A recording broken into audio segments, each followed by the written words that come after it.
All right, so we had quite a bit of reading today. Chapter 1 of, and we're going to start with Baker, Introduction to Old English, and move on to the little bit of reading that you had in Mitchell and Robinson. So Chapter 1 on the Anglo-Saxons and their language, this mostly goes into, mostly just went into quite a bit more depth of my, a deeper version of my very quick snapshot micro-history lesson from the first day of class. Any questions about Chapter 1, about Introduction to Old English? Baker, Chapter 1?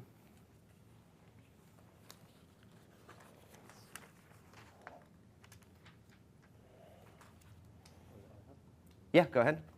So I was kind of confused between, I think in general, some of the cases they mentioned, like for the instrumental case. Oh, that's not in Chapter 1. Oh. Chapter 1 was just the history. We're going through in order. So everybody please take out their Baker textbook, because this is, we need this, whether you have the opening files from on Canvas or soon the book itself. All right, so Chapter 1 was just the history. Chapter 2, pronunciation. So I'm going to go through the kind of greatest hits of this chapter, and chapters 3 and 4, and then I'll take questions as they arise. So one of the most important things on page 12 is that vowel length is important in pronunciation. So when you see this long mark over the E of hey, you really actually hold it hey, as in longer than if it did not have that long mark. So listen to yourself. They give a good example in the parenthetical on page 12. Listen to yourself as you pronounce beat and bead. We naturally hold the E longer when we say bead versus beat. And that's the kind of difference in length that you're going to want to observe when you say a long vowel versus a short vowel in Old English. Vowels in Old English has 7 vowels functionally. It has the 5 that we're aware of, plus ash and y. And they are pronounced, I'm going down the list here on page 13, a, a, E, O, U, U. So the only hard or the only non-modern English sound of those is the last one, the Y, which is pronounced U, U, as if you're saying tu or dur. So König, not kinning, König, king, brud, bride. The other most important thing about these vowels is the ash, that AE ligature, which when I write it on the board, I'll write like that.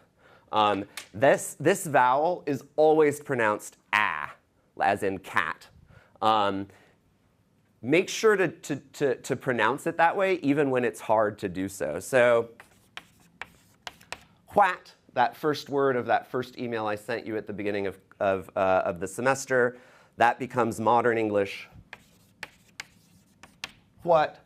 What is not that hard to say. Where, however, the Old English word for where, is hard to say. But still, stay with me in Duckland. Quack, quack, quack, where, even when it's hard. Where, all right? You don't need to worry about IE, that last of those vowels on page 13. One last thing at the bottom of page 13, and it's hard to do because our modern English inclination to not pronounce final vowels precisely, final unaccented vowels precisely, is so strong. We tend to reduce everything to a schwa, that sort of neutral sound. But it is important because in Old English, that dative singular kuninge ends in an E versus genitive plural kuninga, right? That last vowel, that is the only way to distinguish those two different versions of that word. So just when you're reading out loud, try to distinguish those vowels at the ends of words. Diphthongs on page 14. The most important thing to remember here is to really say these as one syllable, not two syllables. So Beowulf, that EO of Beowulf, that should be the name is two syllables, Beowulf, right? The EA represents a diphthong that started with a and glided to ah. This is hard to do in modern English. There's a reason that we don't pronounce words like this anymore. But that word, phalon, rad, I was taught to pronounce it sort of EA rather than ash-A. EA is a lot easier to say, frankly, but try the ash-A and see if you can get it into your voice. So phalon, rad, rad. Yeah, Tara? Top of 14. All right. Any questions about vowels or diphthongs?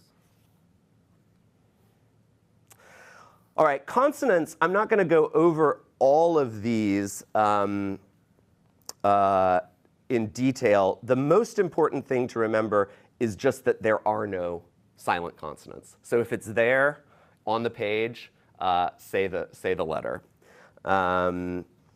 Let's see. I think the most challenging ones, and we'll get to these in a little bit, the most challenging ones are the C and the G, just because they have such a range of pronunciation. C, this is number 6 on page 15. C is pronounced k when it has no little dot over it, and ch if it does. But it's never pronounced S, all right? G is trickier. So G has several options. Dotless G is pronounced g, as you would expect, when it comes at the beginning of a word or a syllable. Between voiceless sounds, dotless G is pronounced g.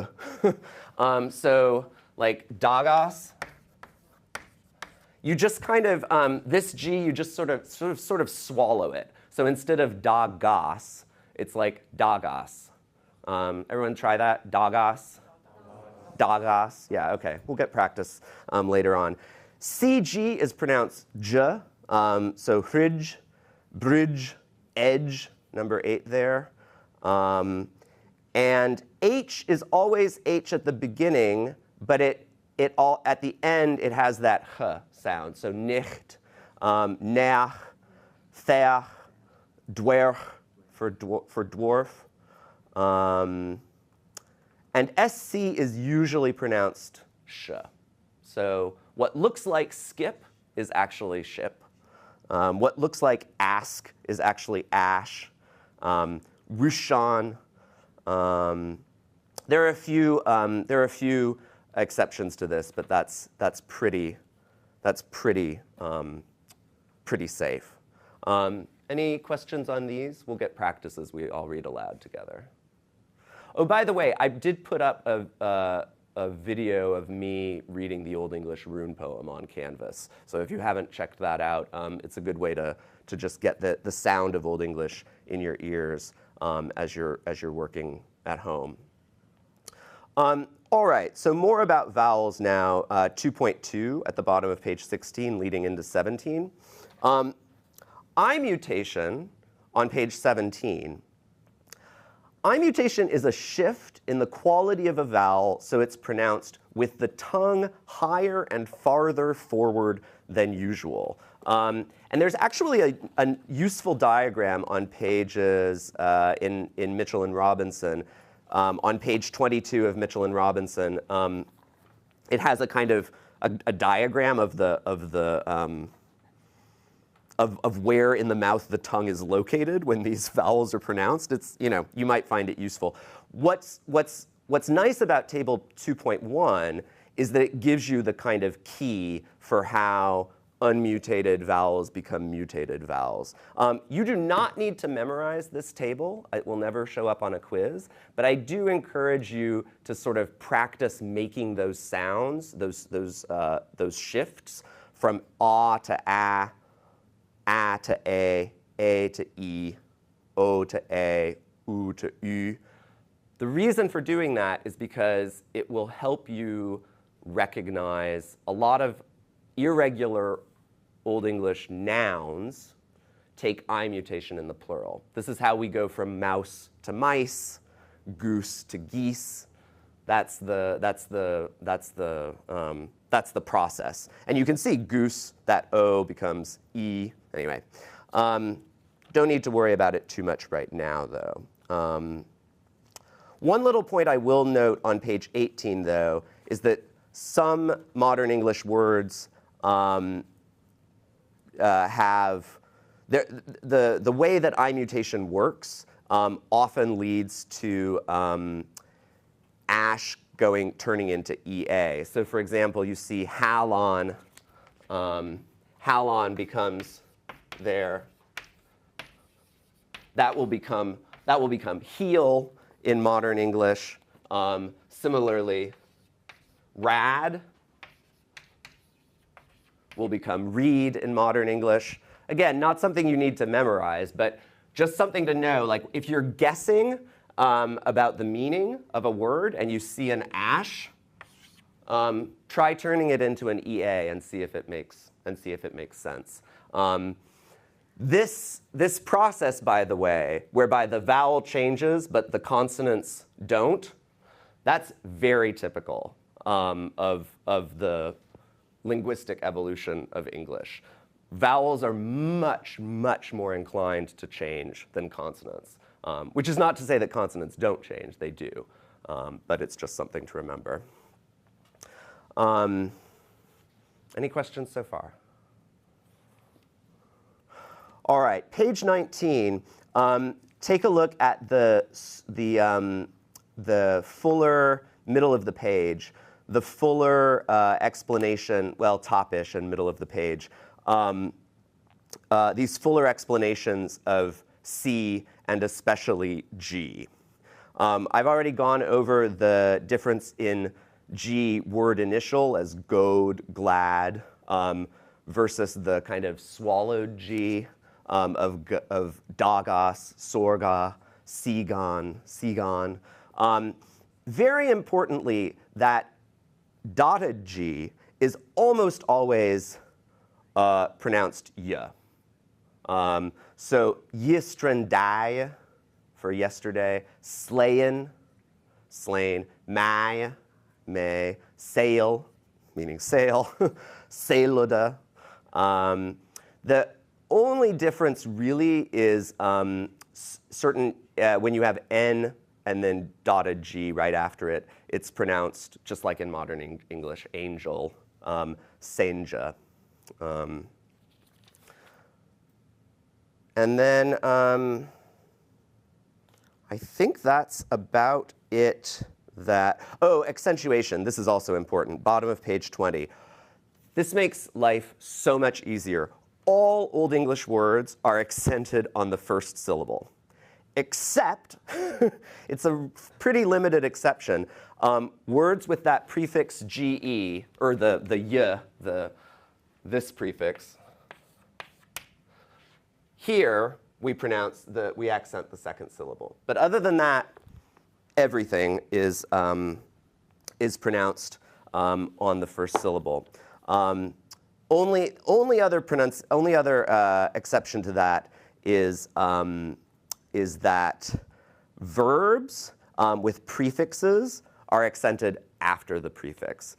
So the examples that they give down there, for weerdan, accented on the second syllable, but the noun derived from it, forweert, is still accented on the prefix. So when in doubt, accent the first syllable. And then you have a little summary of the pronunciation rules on the bottom in 2.7 on the bottom of page 21. All right?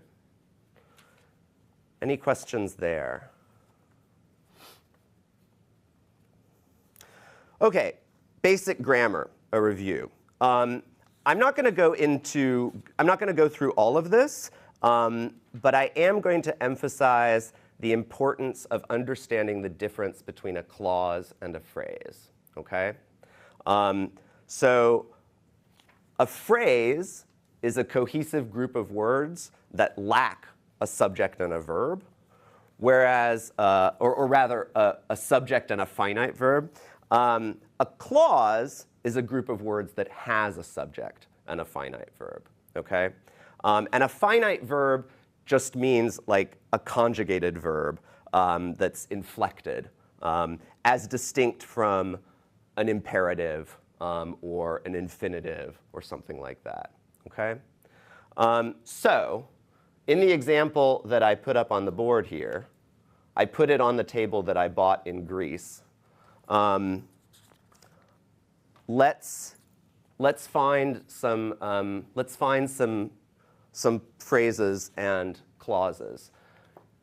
The reason it's important to be able to find phrases and clauses in any sentence is that every time you translate an Old English sentence, you are looking for the subject and the main verb. So, what is the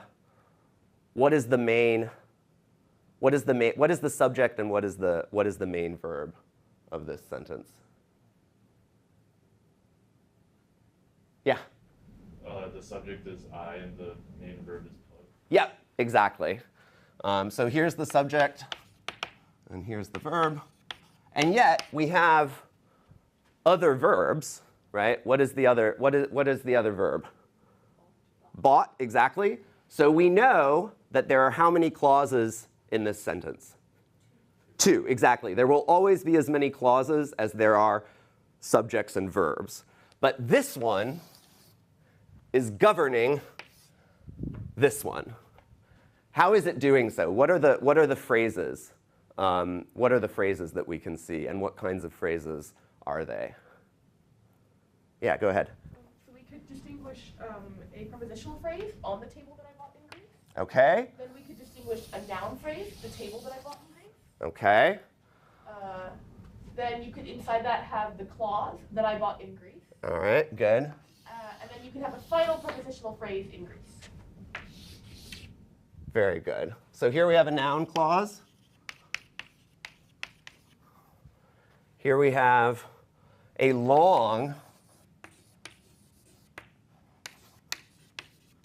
prepositional phrase with an embedded clause, and then a further embedded phrase right there. Good. You don't need to worry too much about the different kinds. I'm never going to test you on, like, is this a noun clause? Is it an adverb clause? Whatever. That I do not care about. What I do care about is your ability, and you don't have to diagram sentences like these on exams, but you will need effectively to be able to diagram the sentences in order to be able to translate correctly, okay? So I'll highlight the bottom of page 25. The finite, this is in 3.13. The finite clause must contain a finite verb. In general, finding and understanding the finite verb is the key to decoding complex clauses and sentences in Old English. And so it is essential that you get familiar with the finite verb paradigms. You will memorize the finite verb paradigms in due course. I say this as a preview of coming attractions.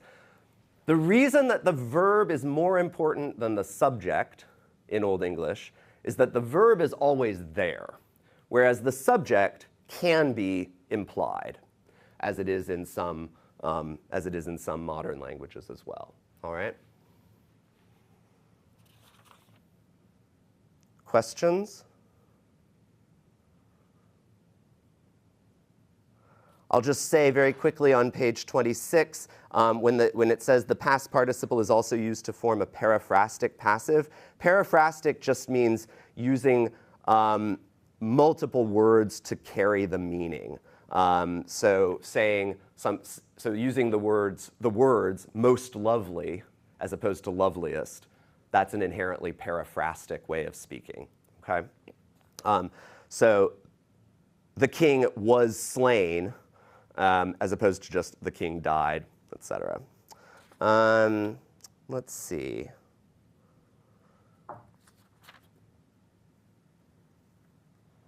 Any questions leading up to 3.4 on page 30? All right. Subjects, the elements of the sentence or the clause. So the subject names what the sentence or clause is about. It may be a noun, a pronoun, a noun phrase, or a list, namely a compound subject. Top of page 31, pay close attention here. In Old English, as in modern English, subjects can be simple or complex. So what's different, though, is that in Old English, a compound subject can be split, right?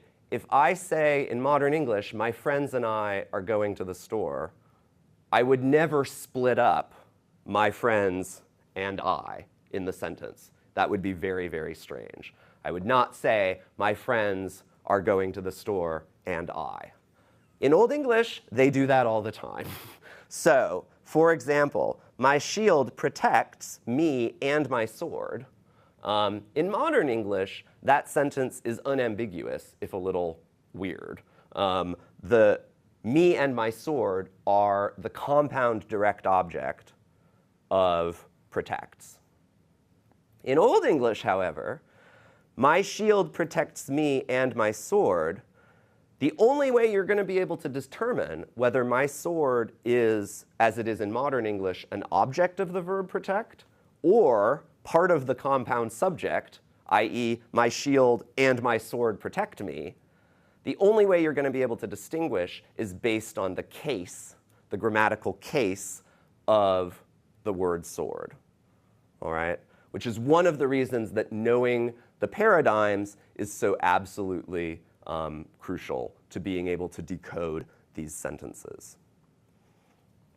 Old English differs from modern English in that it often omits the subject when the context makes it obvious what it is. It says there. I would actually say, that's still at the top of page 31, I would actually say that Old English often omits the subject even when context does not make it particularly clear what it is, which, especially in poetry, which is one way that poets, Old English poets, could get kind of nice literary mileage out of the inherent ambiguity of the language. But it also makes things harder for us as non-native speakers and readers of the language. So bear these things in mind as you're moving forward. Yeah? Yeah. In the case in Old English, just out of curiosity, when you have like, my shield protects me and my sword, presumably this would also be reflected in the verb, and that like you would expect the verb to inflect for plural if it was a compound subject. Excellent. And yes. I have to ask because Arabic does weird things with this, where like it might not inflect plurally, just for kicks. No, you're absolutely right. It's a totally great point. You're right. We would be able to distinguish based on in this case, but yeah, but not necessarily in others. Excellent point. Because if it were, say, my companions protect me and my right, then it would still be ambiguous. But very good note. All right. Next thing I want to highlight is the top of page 33, because the direct object. So the direct object is usually defined as the noun. This is from the previous page. Usually defined as the noun, pronoun, or noun phrase that receives the action of the verb. They explain some sort of subtleties of that. Top of page 33. In modern English, the direct object usually follows the verb and never has a preposition in front of it. In Old English, the direct object may follow the verb, but it may also precede the verb, especially when the object is a pronoun. Generally, it's in the accusative case, but not always. And then an indirect object is a thing that has some indirect relationship to the action of the verb. Basically, the indirect object is anything that is not a direct object. So if you, and you really don't need to worry about, again, I'm not going to say what is the direct object. I'll just expect you to be able to translate, okay? But the variable word order that is alluded to at the top of page 33, the direct object may follow the verb, it may also precede it. This is something that we're going to hear a lot. Word order is extremely flexible in Old English compared to modern English. And the reason for that is that it's a case-based language, right? We learn a lot of the features, the functions of the word in a given sentence based on the case endings. Modern English has lost almost all its case endings. Who and whom is one sort of increasingly archaic exception to that, where who is the subject, whom is the object. But apart from, and he, him, right, there are she, her, we do have cases, but increasingly they are obsolete and not, they're only in pronouns, not in nouns. But because Old English communicates so much more information through the endings of the words themselves, you can have word order that is what we would think of as unnatural. And you have to kind of rearrange the pieces of the sentence, the pieces of the puzzle, as it were, in order to decode it, okay? We'll come back to this again and again, but it's worth telling yourself from the beginning that this is true, all right? Any questions about Chapter 3 and this very basic, very quick grammar review?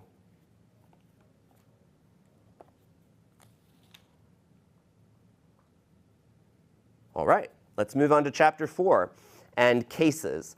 So, page 34. Case is the inflection of nouns, pronouns, and adjectives to signal their function in sentences and clauses. This is exactly what we were talking about just before. Modern English, case has almost disappeared, again, except in pronouns.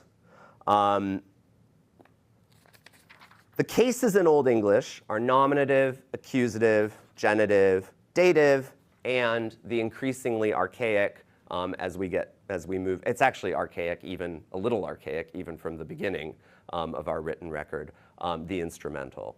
So the nominative case is quite easy because it has, as Baker says, it has few functions and there are few complications. Basically, it's the subject.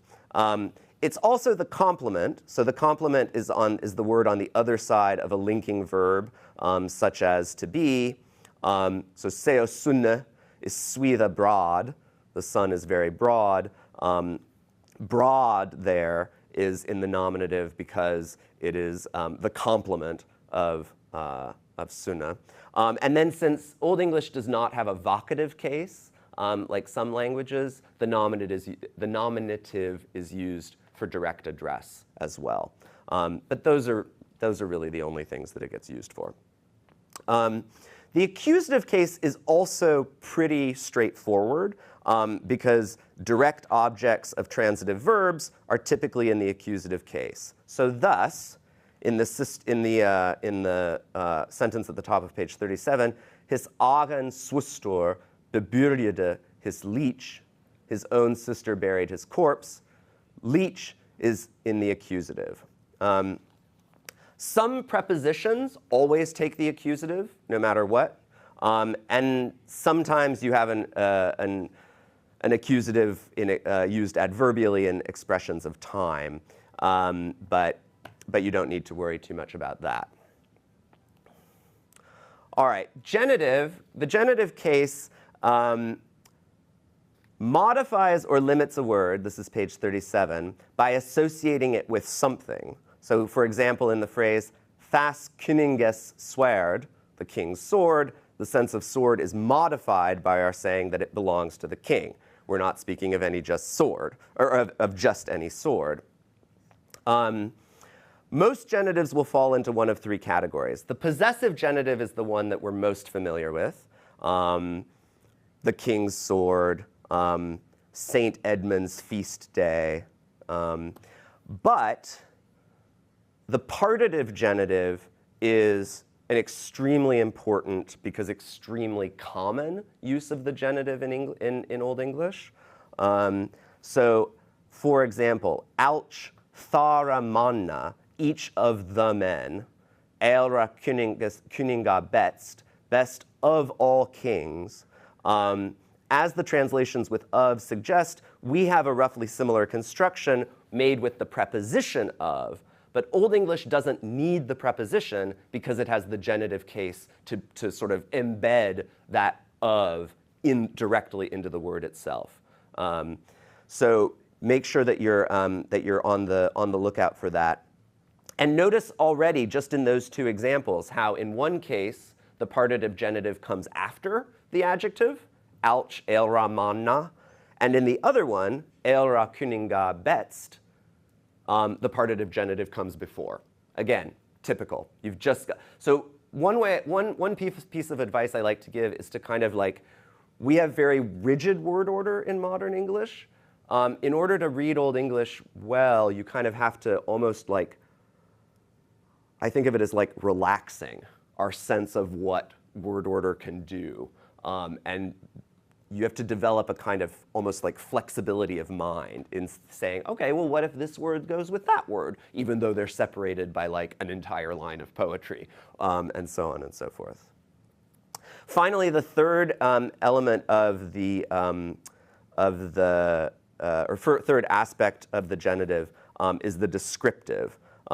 So that lamb shall beon wheatus huis, the lamb must be of a white color. And I mean, they say it's more idiomatic to say is white in color. Sure, I guess, but like that's still I don't know. That still sounds basically right to me. The lamb is of a white color. Maybe that is a little weird. In any event, people in Old English did it all the time. So those are the three. And then the last little bit, the last little point at the top of page 38. A few prepositions take the genitive case. It's rare, but it can happen. And a few verbs have genitive direct objects. And that's just something you'll have to learn as you learn the verbs. Most verbs take the accusative. A very few take the genitive. Quite a few, actually, as we'll see, take the dative. So any questions on nominative, genitive, nominative, accusative, or genitive before we go on to dative, which is the sort of catch-all?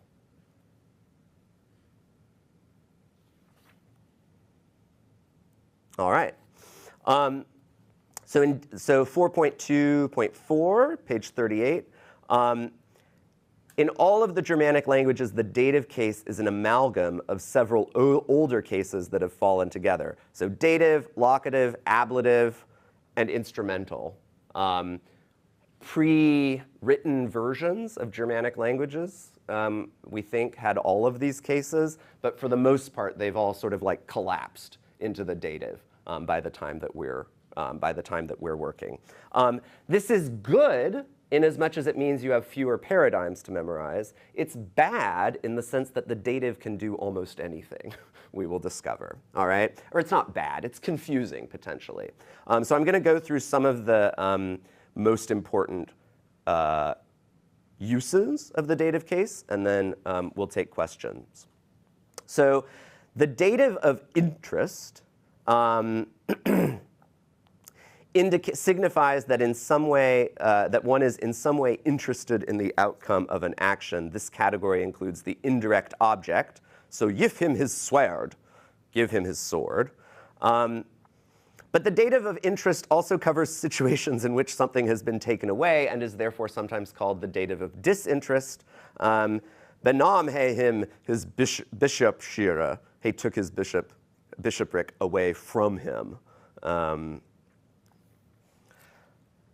One other function of the dative case that actually, oh yeah, there it is at the bottom of the page. I'll get back to that in one sec. The direct object. So some verbs have their direct objects in the dative case. I mentioned that briefly before. It's not that uncommon, actually. So just, yeah, and you'll just have to look up the word in order to know. Fortunately, our glossaries indicate which case the verb will take as a direct object. So for example, hereon, which is the example that they give right there.